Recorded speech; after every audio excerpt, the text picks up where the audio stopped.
Hello and welcome everyone. This is Cavalier Astoria, and today we'll be continuing on with Call of Duty World at War with Relentless. Fucking bloodbath. Yeah, well, Major Gordon suspended any further landings until the guns are knocked out. Now listen.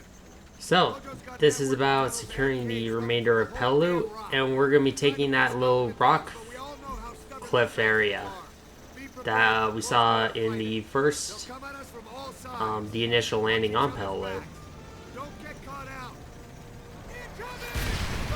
And that was a common Japanese tactic, which was to dig into cliffs, both here on and later on Iwo Jima, to basically dig in, put in guns and machine guns into the cliff face to give them cover, and basically force the Americans to take that position while suffering huge amounts of casualties.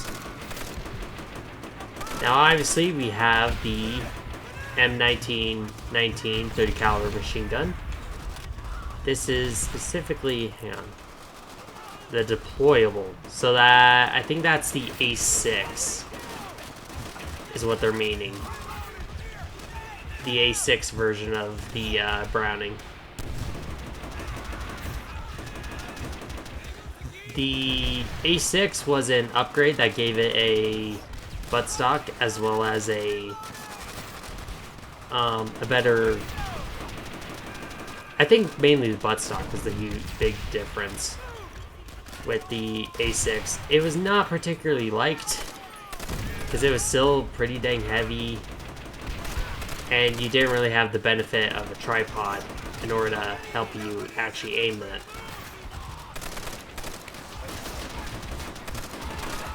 I know there's more modifications than just the buttstock, but I can't for the life of me remember them. I'll probably put them in editing, in post. Alright, let's move up here.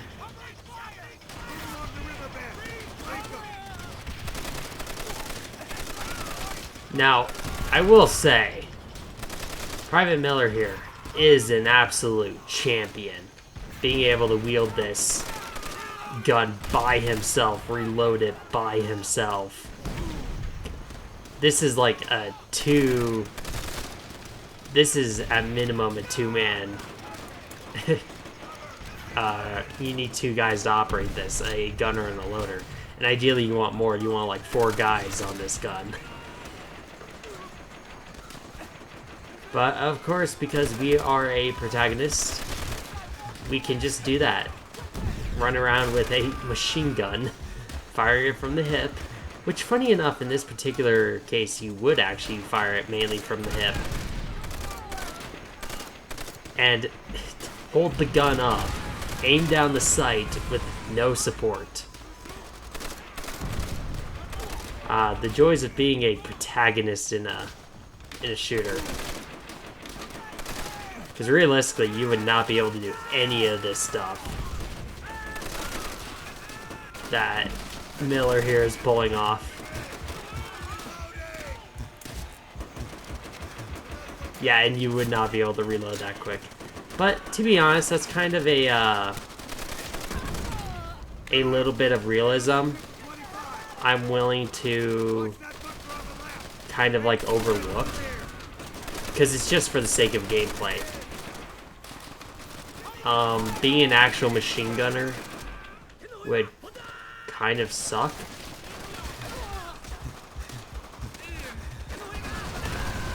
Alright, let's shoot them with the anti-aircraft guns.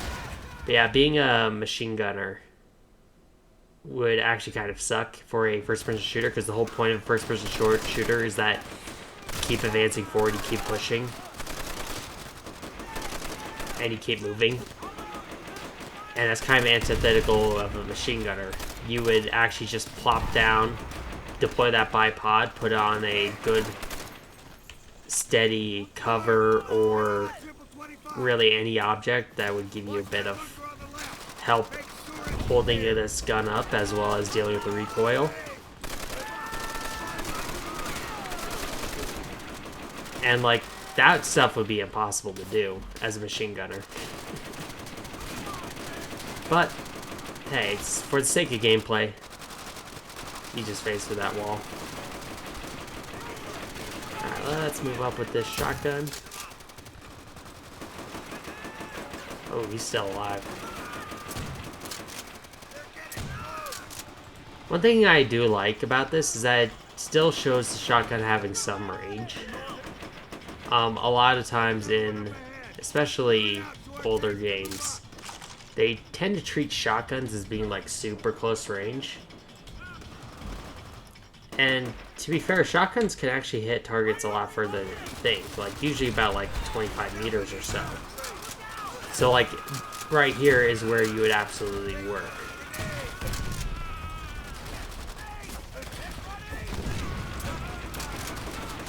Let's move back. Oh, there's another shotgun. For some reason the Japanese just have a shotgun. An American shotgun there. Ooh, Springfield. So, this is of course the M20, what am I saying? The M1903 Springfield with the scope on it. And a fun little fact that I do know about this gun is that this is actually the same rough gun that showed up in Saving Private Ryan, including the scope. But in Saving Private Ryan, it's actually the wrong one that should be being used by the sniper character. Who, if you know anything about World War II history, you would know that the sniper character, Private Jackson, is a very inaccurate portrayal. Because America actually didn't have snipers. We didn't really practice, well, we had snipers, but we didn't really practice sniping as other nations did. Our snipers were more of designated marksmen. Like, just guys in the platoon who would carry around a sniper rifle in addition to their M1 Garand. And then just pull out the rifle in order to do their sniping. But yeah, it's kind of hilarious because in the movie Saving Private Ryan, he's using the scope off of a U.S. Marine Corps rifle, and he's in the Army, which makes no sense. And he's just carrying around a random sniper rifle, even though he wouldn't be in actual reality. He should have an M1 Garand with his Springfield. Yeah, just a little fun tidbit about Saving Private Ryan that rifle reminded me of. Also, one thing I actually do appreciate about this game is that it does simulate that Private Miller is moving slower whenever he's sprinting with this gun.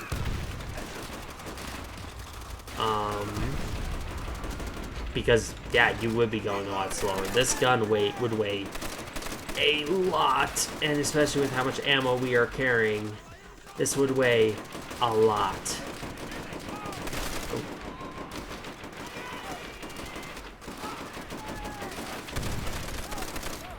Yeah. Also, there's some locations, like I think here's one.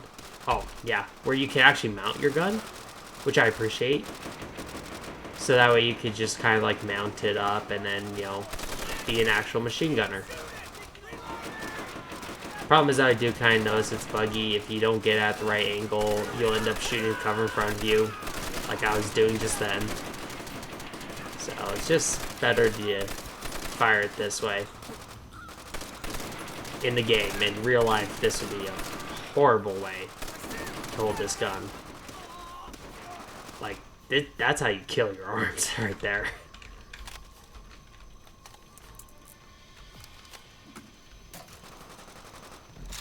So far, so good, Marines. Move along. Japanese anti-tank gun. Keep it tight.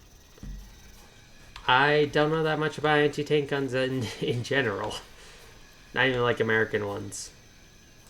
There's a robot. Yeah, let's have the machine gunner be the point man here. Which, admittedly, if I'm just walking around with this machine gun on my hip, like, You probably do want me leading the way. Yeah, well, I was kind of showing right there. If you had to fire this gun walking, that's how you would do it. You would just hold it up, fire from the hip, because you're not lifting that up to your shoulder. You're just not. Like, you're not gonna hold this thing up to your shoulder in order to aim.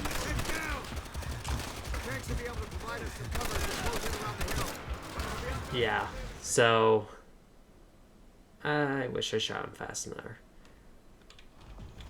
But yeah, this is how you would actually use it if you had to walk. It's just lay down, pressing fire as you walk forward, and just provide walking fire.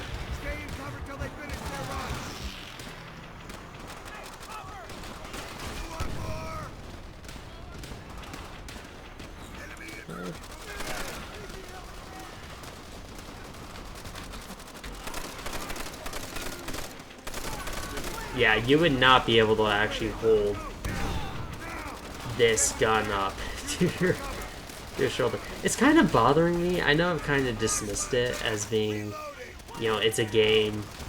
You need to, you know, keep in mind that it is a game. You do need to be able to keep moving, and being an actual machine gunner would be a lot more boring than this. Ooh, now that's interesting. So that's a Sherman Crocodile, the flamethrower variant. I was talking about how the flamethrower variant of, well, the flamethrower for infantry is kind of overused. This, meanwhile, is a thing that is underutilized. Which doesn't make sense, because flame tanks are just naturally super cool of a concept. But yeah, these were used a lot throughout, especially in the Pacific. But these were what you would primarily use as ways to cover clear bunkers and such. Because think about it, you're in a tank. You could just rock up to the bunker and then shoot flames directly into one of the slits, and there's nothing they can do about it. In fact, if you actually listen to Canadian soldiers post-World War II, they actually mentioned that it was because the Sherman Crocodile was actually the most valuable weapon that they had. It was a really good weapon of war.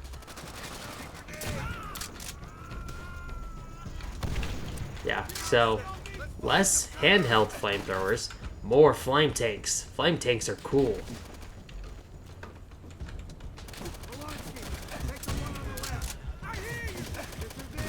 That does kind of disappoint me, that flame tanks are not represented as much as they should be. Because they were all over the place in World War II. In Europe and the Pacific, pretty much everywhere.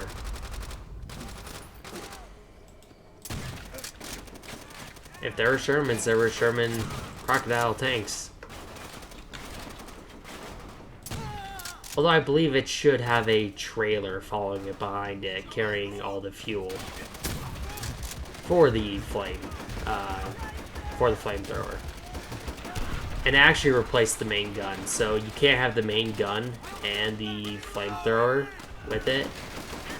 It's one or the other. And that's actually the main reason why we don't have flame tanks anymore, is because you're effectively losing a main battle tank to get one flamethrower tank. And as much as flamethrower tanks are cool, they are a very specialized, very... like, it takes a very limited center of conditions for a flame tank to be super useful, versus a battle tank. A main battle tank is just useful everywhere.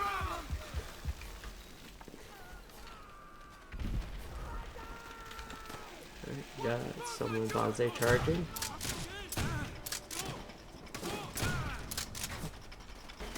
Yep, that's when you use a shotgun. There's another death card. I'll grab them as I see them. I'm not huge on getting collectibles. Oh god. I should have really pulled out the machine gun there.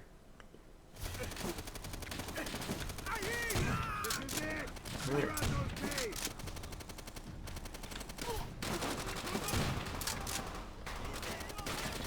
Another thing that I just love about this shotgun in particular, it feels weighty. A lot of the other guns, frankly, do kind of feel a bit more like pea shooters. Oh, I'm all the way back here. Okay.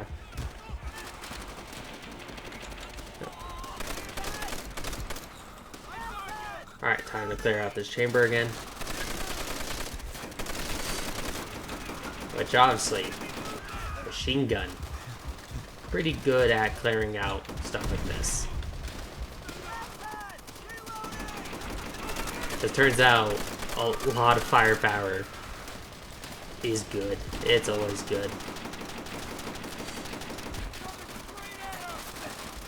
Well, this bar gunner's not that smart. Maybe if you shoot it over the over your cover, you might kill some Japanese soldiers.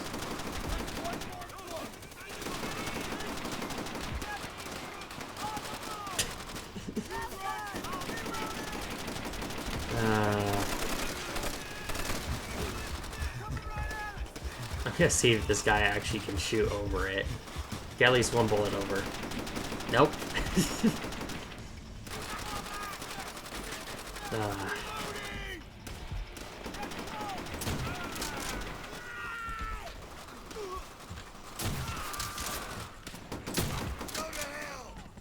Ooh, what's over here?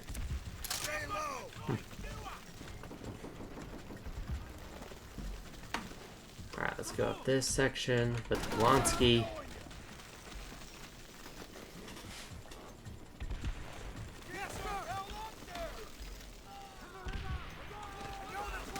Alright, let's lay down some cover. There's Nelson, remembering how to do his job.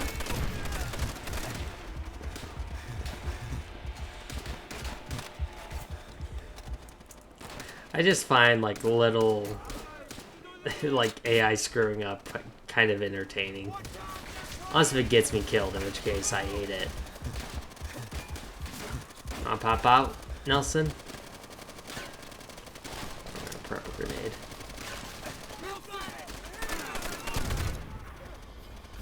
Alright, let's just start clearing out this bunker. Back off. Let Private Nelson do nothing. Oh, nope, he's doing something. I don't think he's gonna survive. In fact, he's probably already dead. Alright, let's...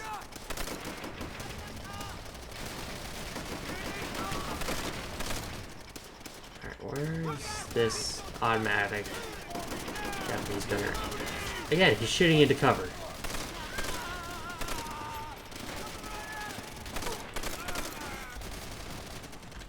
Alright. Yeah. Japanese are famous for building like these complex bunkers. And of course Nelson survived. But yeah, it would be stuff like this. They would put in artillery. Call it in. To look over the beach and just provide How many Marines did we lose? just shooting at the Already too many. landing craft as they were coming in. Major Gordon, the artillery on the point has been knocked out. Yes, sir. And with that, we'll go ahead and save the next mission for next time. If you liked the video, I'd appreciate it if you liked and subscribed, and have a wonderful day. Thank you for watching.